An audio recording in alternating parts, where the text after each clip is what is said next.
तो आज मैं आपको पढ़ाने जा रही हूँ आपकी कक्षा का पाठ एक फूल की चाह का प्रतिपाद केंद्रीय भाव या मूल भाव। जो भी आपसे पूछा जाए उसका उत्तर। सबसे पहले सुविचार देखते हैं। अच्छे विचार रखना भीतरी सुंदरता है। और इस पाठ के लेखक है सिया राम शरण गुप्त। प्रस्तुत कविता एक फूल की चाह सिया राम शरण गुप्त द्वारा रचित एक प्रसिद्ध कविता है। इस कविता के द्वारा कवि ने छुआछूत जैसी सामाजिक कुरीतियों का वर्णन किया है।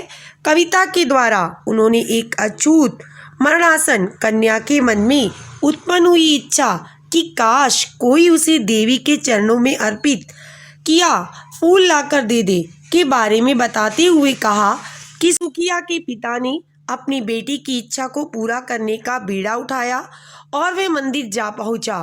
परंतु जब माँ की आराधना करके मंदिर से वापस आ रहा था कि देवी के भक्तों की नज़र उस पर पड़ गई। उन्होंने उस बेबस लाचार अछूत पिता के साथ बुरा व्यवहार करते हुए उसे मार पीट के जेल पहुंचा दिया।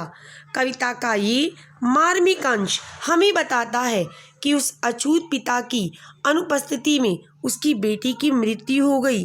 वह मजबूर पिता देवी का अपमान करने के कारण मिले दंड की वजह से अंतिम बार भी अपनी बेटी को नहीं देख पाया और ना ही उसे गोद में ले पाया, बल्कि उसने उसे राख की ढेरी के रूप में पाया। शिल्प सौंदर्य मुक्त तुकांत इधर उधर नितांत अशांत दोपहरी गहरी सारा धारा कैसा जैसा भारी सारी मेरी ढेरी अलंकार पुनरुक्त प्रकाश अनुप्रास और उपमा।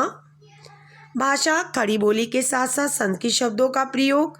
रस शांत रस भक्ति और करुण रस। पद गे पद कवि की वाणी से एक फूल माँ का प्रसाद भी तुझको दे ना सका मैं हाँ।